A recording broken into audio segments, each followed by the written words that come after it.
85 से 90% ये संख्या है कि उन्हें अपने कुल देवता या कुल देवी का नाम पता ही नहीं है। कारण यह है कि वो अपने जड़ों से कटे हुए हैं, उनका विकास बाहर हुआ और वो उनके पूर्वजों ने उनको बताया नहीं और वो अब जानते नहीं है। अभी अभी हम पितरों की आराधना करके हटे हैं।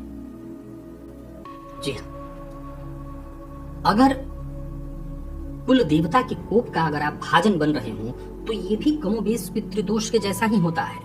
परिवार का विकास नहीं हो पाता। जैसे पितरों की आराधना न करने से आपके वंश की वृद्धि बाधित हो जाती है, कुल की वृद्धि, वैसे ही कुल देवता का है। अगर उनकी आराधना न हो रही हो तो कहीं ना कहीं आपका जो विकास होना चाहिए वो नहीं हो पाता।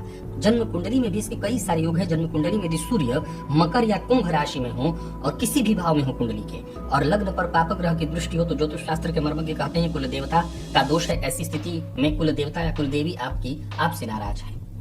अगर आप ग्रामीण परिवेश से जुड़े हो तो शायद आपको ये बात पता हो कि जब भी आपके घर में कोई शुभ समय आता है, कोई विवाह हुआ, कुछ भी विशेष चीज हुआ, तो पितरों की विशेष रूप से उस समय पूजा की जाती है। उनको वस्त्र इत्यादि नए वस्त्र दिए जाते हैं। वैसे ही कुल देवता का भी है। कुल के देवता, नाम से ही पता चल रहा है, कुल के देवता, आपके कुल के देवता। अब चूंकि हमें पता ही नहीं है उनका नाम, तो हम उनकी पूजा कहाँ जानते हैं? आज के वंशावली से पूछे तो उनको बिल्कुल ही नहीं पता है। तो उस अवस्था में न तो अपने कुल देवता का नाम जानते हैं, न उनकी पूजा हो रही है। तो जैसे पितृदोष से आज के समय में भयंकर लोग पीड़ित हैं। श्राद्ध श्रद्धा के साथ जो होना चाहिए वो हो रहा है क्या? नहीं, उसका दंड भुगत रहे हैं लोग। वंश वृद्धि बाधित है। 100 में से 60 घरों में ये कहानी चल रही है आजकल। वैसा ही है कुल देवता, ये भी वैसी ही स्थिति है। इनके भी अतृप्त और नाराज होने से आपका विकास बाधित हो जाता है। भले वो कुंडली में मुझे कुछ भी दिख रहा हो, लेकिन कारण है कहीं ना कहीं या तो कुल देवता नाराज है, पितृ देवता नाराज है। भाई उनका भी आप पर हक है, अधिकार है।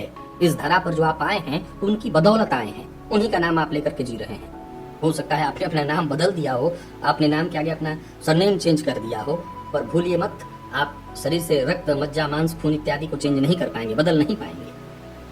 ऐसी स्थिति में आपको सिर्फ एक काम करना है। आपके घर की पुत्र वधू या बहू जो भी हो, जहां भी हो, आप मुंबई में है तो, अमेरिका में है तो, आपके कुल देवता, आपका शरीर जहां भी होगा वहीं आपके कुल देवता और आपके पितृ हैं। हाँ, धन कमा के खूब ला रहे हैं, पर बच्चे से ही अपने परेशान है, अपनी पत्नी से ही परेशान है, अपने माता पिता से ही परेशान है।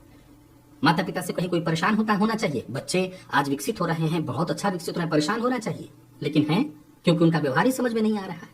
दोष है ये दोष है। हो सकता है कि बहुत पढ़े लिखे हो तो उनको ये मजाक लगे कि जैसे अभी पितृदोष के पितृपक्ष के नाम पर एक वो किया, अब एक नया। और न तो ये डराने का विषय है। भाई किसको डराना और क्या डराना? जो भुगत रहे हैं उनसे बेहतर कौन जान रहा है?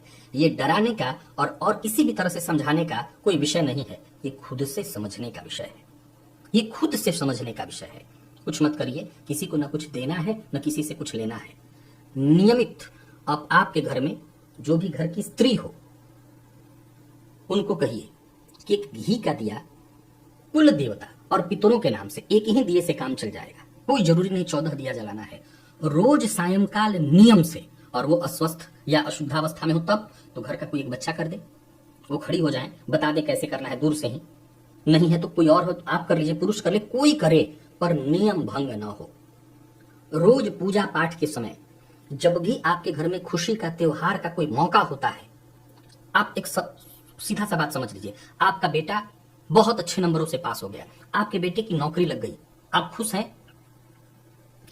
आप जब खुश हैं तो आपकी इस खुशी से आपके पितृ और आपके कुल देवता भी खुश हैं। लेकिन क्या आपने उनको याद किया? आप खुश हैं क्योंकि आपको लगता है कि मेरा बेटा कर रहा है, मेरे चलते कर रहा है। और आप कहां से आए थे? कोई ना कोई तो शुरुआत कहीं से है। उनका क्या, उनको हमने भुला दिया है। तो ऐसे क्षणों में जब खुशी का क्षण है, यही तो बाद में गम में बदल जाता है। कभी बहुत अच्छा कर रहा था, एकाएक खत्म हो गया, कुछ कर ही नहीं पा रहा है। यही तो रोना रो रहे हैं सभी लोग आज कि बच्चा बहुत अच्छा कर रहा था, एकाएक डाउन हो गया। अब आप मेरे पास आते हैं तो मैं कहता हूं ये ग्रह खराब है, किसी भूत प्रेत वाले के पास जाते हैं तो कहता है वो ये भूत प्रेत आपका लगा हुआ है। लेकिन याद रखिए, आपके पितृ, आपके कुल देवता, और ये मेरा परीक्षित है। अभी आप बीते दिनों में कुछ दिनों से मुझसे मिल रहे हो तो ये उपाय मैं लगातार आपको लिख रहा हूं और कई लोगों ने इसका रिस्पॉन्स मुझे दिया, बहुत फायदा इससे। बाकी लोग भी करिए। घर में सायंकाले घी का दिया नाम से, ऐसे तो आप भगवान के नाम पर करते हो तो ठीक है, तब एक और आपको अलग जलाना होगा, वो अलग है। आपको किसी को दिखाना नहीं है, बस ध्यान करना है। और घर में चाहे तो पूजन स्थल पर ही साइड में एक जगह रख दीजिए, और प्रार्थना करिए। और जब भी आपके जीवन में कोई खुशी का मौका होता है तो इस खुशी का हिस्सेदार खुद अकेले मत बनिए, अपने तो बनिए ही मत। ये हमारे पितरों की कृपा है, ये हमारे कुल देवता की कृपा है। एक बात सदैव ध्यान रखिए, अगर गणेश जी को आपने ये श्रेय नहीं दिया तो चलेगा, दुर्गा जी को आपने ये श्रेय नहीं दिया तो चलेगा, लक्ष्मी जी को ये श्रेय नहीं दिया तो चलेगा, और कुल देवता और पितरों को ये श्रेय नहीं दिया तो नहीं चलेगा। ये श्रेय उनको दीजिए। हमेशा याद रखिए, श्रद्धा का ही विषय है श्राद्ध। श्राद्ध को लोग आज तक ठीक से नहीं समझ पाए, ये विषय ही श्रद्धा का है। वो श्रद्धा दिखाइए कि आज मेरा बेटा जो कर रहा है, आज मैं जो कर रहा हूं, मेरे पितरों का आशीर्वाद है, मेरे कुल देवता का ये आशीर्वाद है, ये कहिए मुंह से। इसी से कल्याण हो जाएगा।